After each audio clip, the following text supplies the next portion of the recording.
I'm just going to pray before we start. So, Father God, thank you for letting us come before you today. Lord, we just ask you to guide us, to lead us, and to speak to my heart and to everybody's heart here. So in Jesus' name, amen. Okay, so this morning I am reading from 1 Kings 17. Sería Primero Reyes 17. Well, first of all, before I even go there, I just want to say on Wednesday, yeah, you can move that, Pastor. On Wednesday, for those of you that were not here, we were going over James 4. And I usually like to, whenever I come over here, just to chime in everybody, I like to share what was going on on Wednesday for those who were not here. So before we go to 1 Kings 17, let's go to James, I believe it was James 4. Santiago, yes, it's James 4. So sería Santiago, señora. I'm just going to read a little bit, just so everybody knows what we were talking about, and I'm going to go right into it, and that's it. So James 4 says, what causes fights and quarrels among you? Don't they come from your desires that battle within you? You want something, but don't get it. You kill and covet, but you cannot have what you want.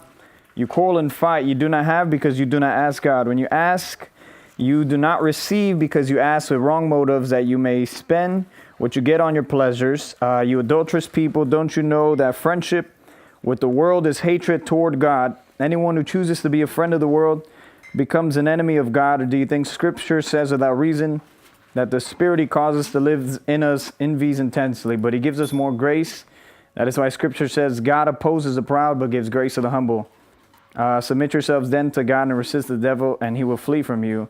Come near to God, and He will come near to you. Wash your hands, you sinners, and purify your hearts, you double-minded. I'm not going to keep on going there, but that was just on Wednesday what we were talking about with Pastor Barb when we all met up. And it was very interesting to talk about that because it was speaking to me. So in your alone time, you are more than welcome to read that. But I think it's very interesting because I think we should all be on the same page. Entonces, señora, yo dije que Santiago 4, porque estamos leyendo ahí el miércoles, y para que usted sepa lo que estábamos hablando, puede leer Santiago 4, para que esté en la misma página con nosotros. So now I'm going to 1 Kings 17. I will try to be as fast as I can. So now Elijah, I'm going to be talking about Elijah. One reason why I want to talk about Elijah is not only because he's like one of my favorite characters in the Bible, but because of his faith, that he was such a great man of God because of his faith. And I believe that that's the main reason why God used him. And I think that we all need to have faith in today's day, especially with everything that's going on in our lives, where we got to take care of bills and cars and family situations and just a lot of things going on. I think it's not only going to encourage me, but it's going to encourage everybody. So, alrighty. So, 1 Kings 17, sorry. Now Elijah the Tishbite from Tishbite and Gilead said to Ahab, as the Lord, the God of Israel lives, whom I serve, there will neither be dew nor rain in the next few years except at my word. Then the word of the Lord came to Elijah, leave here, turn eastward, and hide in the Kerith ravine east of the Jordan. You will drink from the brook, and I have ordered the ravens to feed you there. So he did what the Lord had told him. He went to the Kerith ravine east of the Jordan and stayed there. The ravens brought him bread and meat in the morning, and bread and meat in the evening, and he drank from the brook. Now I want to stop right there because I was reading that yesterday, and something that really caught my attention was where he has to leave where he's at, pretty much, and God is telling him where he's pretty much leaving the eastward side, and he's going to the other side, and God is telling him that He's going to feed him, and He's pretty much telling him, you would drink from the brook, and I have ordered the ravens to feed you there. And I thought, okay, that is pretty cool. Like, God is ordering my steps from here to the next place that I'm going. And so the reason why I want to stop there is because as I was thinking about that yesterday, I'm like, okay, God, that's pretty cool. So I'm here where I'm at, let's say the beach club, my family, wherever we're at, but maybe God is telling us to go somewhere else. Maybe God is telling us to do some that we have not done before. Step out your comfort zone. But we're so used to being on that east side, but God is telling you, go over there and I'll provide for you. And that's what he's telling Elijah there, which is something that really caught my attention. So he says, I have ordered the ravens. God already set everything for us in the future. We just need to walk into it. So then you read verse 5. He says, so he did what the Lord had told him. He went to Kerith Ravine, east of the Jordan, and stayed there. The ravens brought him bread and meat in the morning and bread and meat in the evening, and he drank from the brook. Okay, I have to stop there because this had me kind of laughing, because I'm sitting there yesterday and I'm like, okay, the ravens brought him bread and then brought him meat in the morning and bread. I mean, this guy just loves bread. I mean, I was thinking, what type of bread does he eat? Wonder bread? You know, I'm being honest here. I'm like, God, this guy just loves eating bread, doesn't he? And so I think it's interesting how, like I said again, that we could be here and God is telling you, do something you have never done before. And because we're scared, we don't want to do it. But Elijah was never scared to do something the Lord told him. I'm sure he was scared at times, but when you follow God and you obey him, God will always provide. And that's what I'm trying to say here. Amen. So no matter what you do and no matter what God is starting to tell you to do, whether it's starting a business, whether it's starting a clothing line, whatever it is, it doesn't have to be anything churchy. Again, like we always been talking about, just step out and do it in faith. Don't be afraid, because God is going to feed you, and he might feed you spiritually. He might provide, the right amount of money you need for the business. He might provide whatever it is you need, as long as you step out and obey his voice. That's all I need to say on that part. So now we go to verse 7. Sometime later, the brook dried up because there had been no rain in the land. Then the word of the Lord came to him, go at once to, I don't know that word, sorry, Zarephath of Sidon, and stay there. I have commanded a widow in the place to supply you with food. So he went to, what's that word again, Kev? Zarephath? Yes, Zarephath. When he came to the town gate, a widow was there gathering sticks. He called to her and asked, would you bring me a little water in a jar so I may have a drink? As she was going to get it, he called, and bring me, please, a piece of bread. There he goes again with the bread thing. I'm like, there he goes, asking for bread. You just ate bread and the Lord gave this man bread. I'm like, does he ever get tired of eating bread? So he called to her and asked, would you bring me a little jar in a jar? All he's asking is for something so simple. And that's what God is asking us. He's asking for something so simple. It could be, again, like I said, it could be the tiniest thing. Maybe he's asking you to leave your job. Maybe he's asking you to do something that you're so comfortable doing and you need to let it go so that he could give you the greater blessing. Amen. So he says, as she was going to get it, he called, and bring me, please, a piece of bread. Of course, I read that. As surely as the Lord your God lives, she replied, I don't have any bread. So that's like us. God is asking you for that little thing, but like, God, I don't have that. Or maybe God is asking you to give an offering to help out Miss Yamara. But God, I don't have that in my wallet right now. Maybe you have $1 in your pocket. You can give that out of your heart. God's not looking for this big thing or extraordinary thing. He's looking for your heart in the small things. So he says, as she replied, I don't have any bread. And then he goes on, I am gathering a few sticks. Look at that. To take home and make a meal for myself and my son, that we may eat it and die. Elijah said to her, don't be afraid. And one thing that catches me there is that, first of all, Elijah is asking her for bread and she's giving him a jar. She's giving him the total opposite thing of what he's asking for. But she's still willing to give something, and that needs to be us. We need to be willing to give God something, at least from our lives. We make excuses. And I was thinking about myself yesterday. I'm like, God, I wake up early to go play basketball. But if it comes to the Lord, I'm tired. This and that. And we give God all the excuses. God, I can't wake up. And so then when it comes for God, everything is always an excuse. I come to work on time. I do this on time. But when it comes to God, I'm always running late. Oh, Lord, I had to go run to do groceries. And God is trying to talk to you. And he's like, I can't talk to you because you're too busy. There's too much going on in your world. And I think sometimes we need to let go of all of these distractions, whether it be my phone, whether it be whatever it is. If you're married, just for a second, take some time for God. I think we're so distracted in this society. When you talk with a lot of people in today's world, everybody has a lot going on in their mind. They never have 1 second to just stop and ask God, what do you want me to do for you today, God?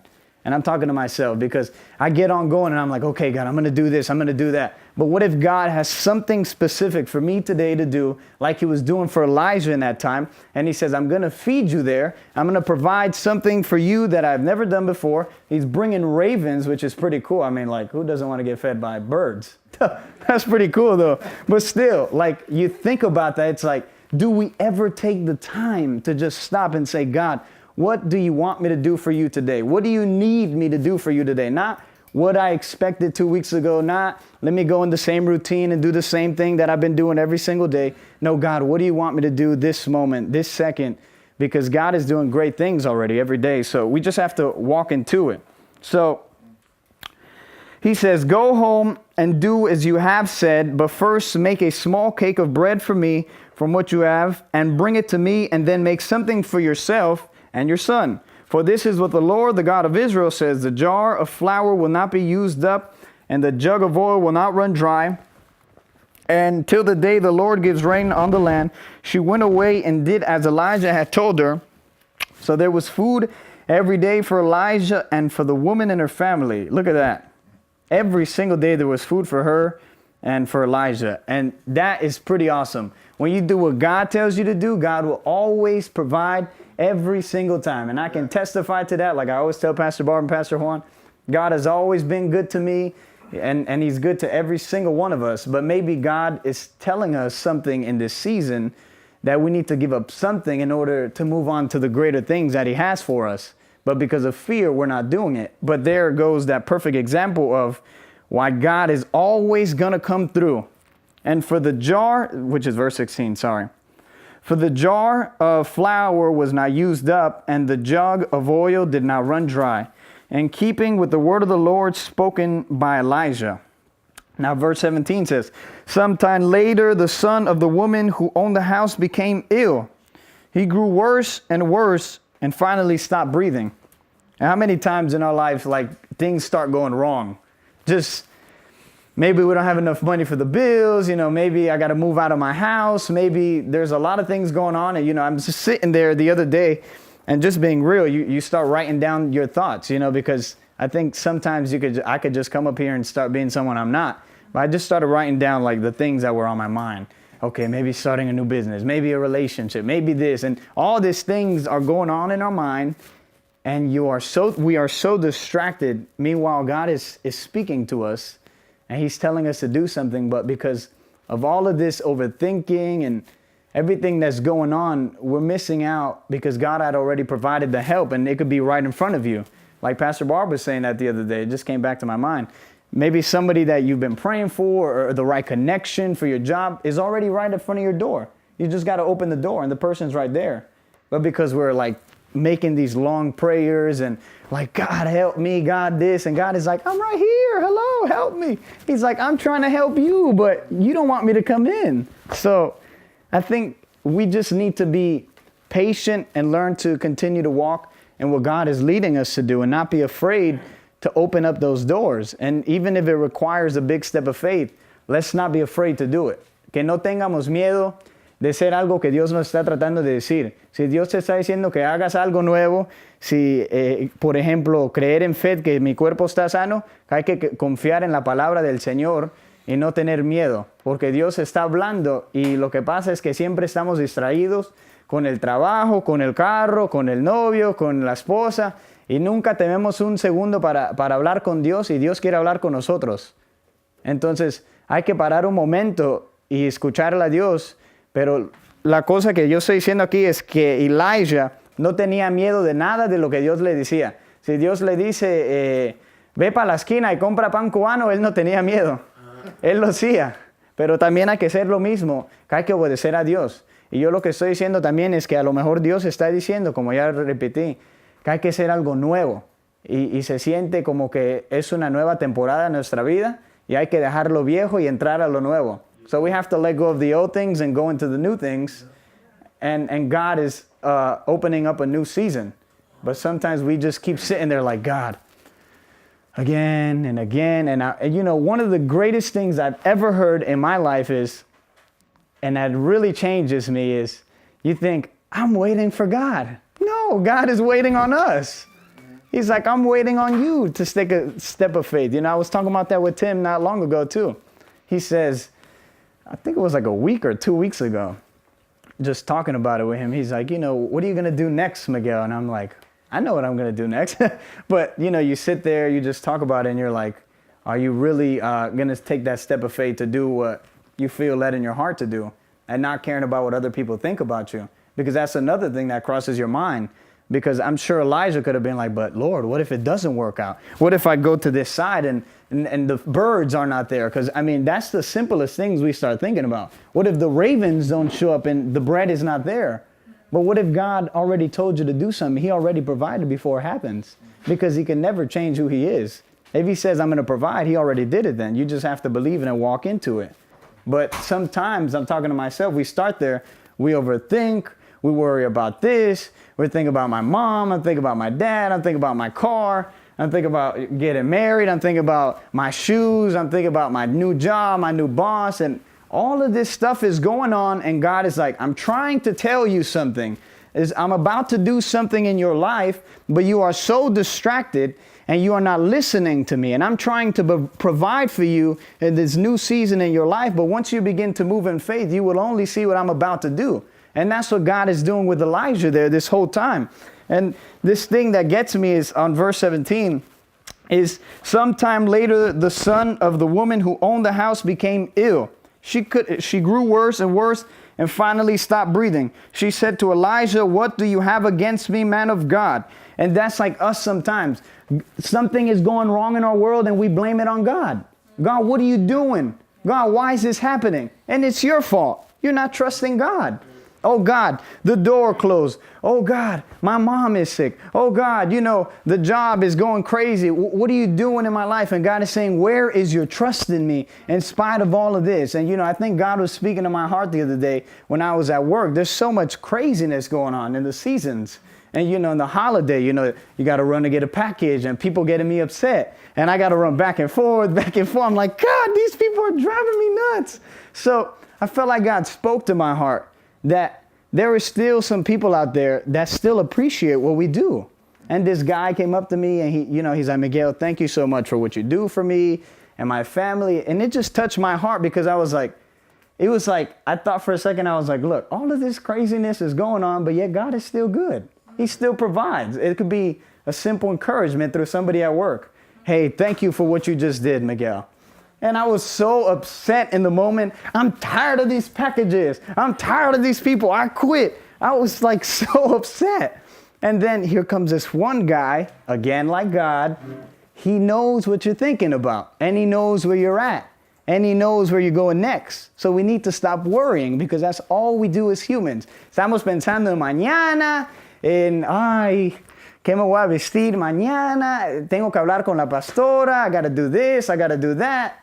And meanwhile, God is doing all of this cool stuff right in front of your face. But because we are so distracted again, we miss out on what he's doing in the moment.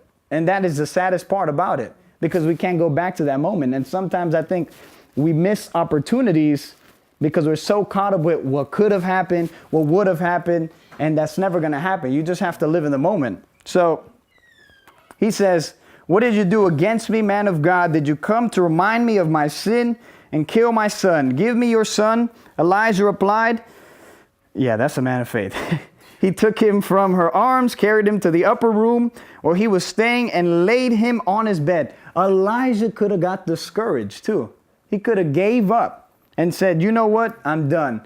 This is not working out, God. This is not working out, Pastor. Let's close the door. Nobody's showing up on Sunday. Nobody's coming to morning class. Nobody is hanging out. Nobody's fellowshipping. Let's just close the doors. Let's quit. And it's over. But he refused to give up. And I love that about him. He says, where he was staying and laid on him, then he cried out to the Lord, O Lord, my God, have you brought tragedy also upon this widow? And I am staying with by causing her son to die. Even doubt crept into his mind. That's just like the enemy coming into our minds and still deceiving you, saying, oh, do you still think God is going to do what he promised you to do because of what you're seeing on the outside? So he starts lying to you. The car starts falling apart. Now you're like, God, what are you doing again? What is God doing in your life? But where is your trust in God? And that's how the enemy comes in. He starts deceiving us. He starts lying to us. He starts putting all this foolishness in our head.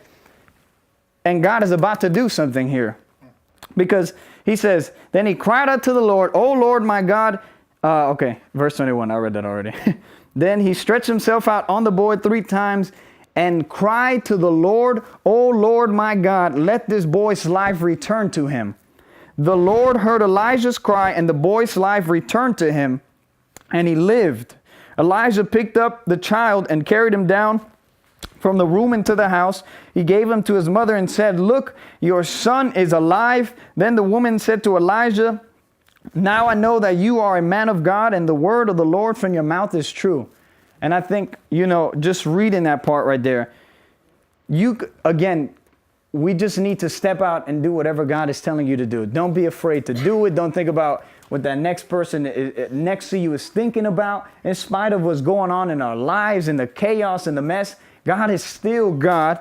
And you still need to believe God that he can do the impossible. Because that is Elijah right there. The determination, the aggressiveness of faith he has, that he refuses to not be afraid and to not be discouraged. And in spite of everything that's going on in our world, I still trust God. And that's what he just did right there, because that's faith right there. The fact that he went and laid his hands on that kid in spite of the first time it not coming through. And then it says that the woman said to Elijah, "Now I know that you are a man of God, and the word of the Lord from your mouth is truth."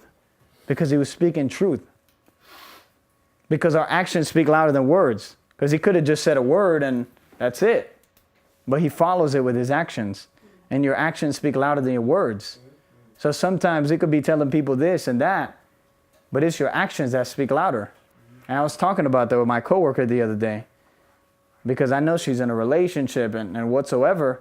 And she's just like, Miguel, she was talking to this lady. She's like, "Oh, this and that."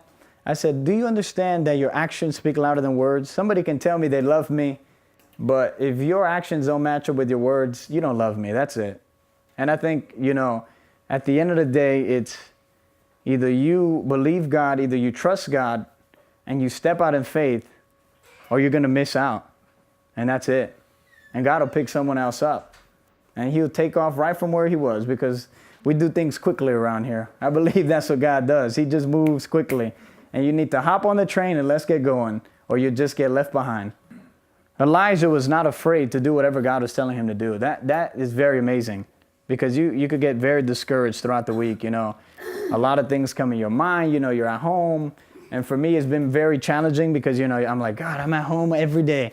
But you can't blame God for anything when it's your fault. When it's my fault for me just sitting there and not doing nothing. When I can go out and be productive, or go to the basketball court, or do something, or get to know somebody. But sometimes we're always like, "God, why is this happening?" And God is like, "What are you going to do to change that?" Instead of asking God those questions, we need to go do something and be productive. And sometimes we already are being productive, but we're so tough on ourselves because, again, this is something that I was thinking about too. I'm like, okay, you don't have a college degree, you don't got this, you don't got that. And, people don't talk about that when they come up here. I'm like, I'm not scared, Lord. I'm like, I don't have no college degree. I don't got this, but I do have a heart for God. And that's all you need. And look at Elijah. It just amazes me. He has no college degree. He had no seminary training to go pray for this guy. He had none of that stuff. All he had was faith in God. All he did was believe God, that God was going to do what he said he was going to do. And he was not afraid to do what God was telling him to do, because he was more focused on what God is telling him to do than what his mom is telling him to do, than what his job is telling him to do. So if God is asking you to do something in your life now, whether it be to leave something, because I'm talking to myself, because I know God is speaking to my heart, whether it be to start something or do something, don't be afraid to do it. Just like he told her in that verse 13, don't be afraid. Go home and do as you have said, because he could have been afraid himself. That's just something I was thinking about too. I'm like, he must have been afraid. Just because you got Wonder Bread don't mean you got the whole world, though, seriously. Just because God is provided one little thing, don't put God in the box thinking that God is done with you yet, because God is not done. God can do anything he wants to do. God can take the smallest thing and make it into the biggest thing. God could start a business and touch more people's lives than he could inside of a big church. God could minister to people through me at my job, and that touches my heart. That I could be at work and somebody comes up to you and is like, hey, you know what, Miguel, thank you for encouraging me and building my self-esteem when I'm thinking that I'm just wasting my time because I'm not in college and I'm not doing that. But he comes up to me and he reminds me, like God did to Elijah, that, hey, it's okay. You're right where you're supposed to be. You don't need to be afraid, and you need to keep on trusting me and doing what I'm calling you to do right where you are. And just do it. And that's it. And quit thinking about what this person said about you, what my mom thinks about me, what the pastor say, and this and that. And, you know, we brainstorm the whole thing. And God is like, I'm going to do it right now, this moment, this second. Get ready. Amen. And that's it. Amen. And so we need to be ready, and you need to be trusting God. And just like that widow, you can move that, Tim. Just like that widow, don't be afraid. Just trust God. And, you know, that's something very interesting. That widow also could have gave up in her faith in God just because her son died, because that was her question. Oh, Elijah, what did you do to me? He didn't do nothing to her. It was a test of her faith. And that's like us. You have a test of your faith every single day. That's why every morning I wake up, I pray, God, let it be real. Let this moment be encouraging. Let it not be a fake day where I'm just fake handshaking people. Hi, how are you, sir? I don't want to do that stuff. I want to be real and genuine with people where their lives are being changed, where I get a moment to just sit with my mom and eat lunch, and I'm encouraging my mom, and my mom's telling me about her day. That makes God smile more than me getting a college degree. That makes God smile more than me, you know, trying to preach a whole message on Sunday. That is what makes God's day. Yes. And I was telling my mom, I said, you understand you make God happy, Mom? Because, you know, there's so many people in this world that really need to be encouraged. And they could be in your job place again. They could be at school. But because you're so consumed with yourself, me, myself, and I, you never take the time to do something that makes you feel uncomfortable. And it could be to encourage that other person next to you.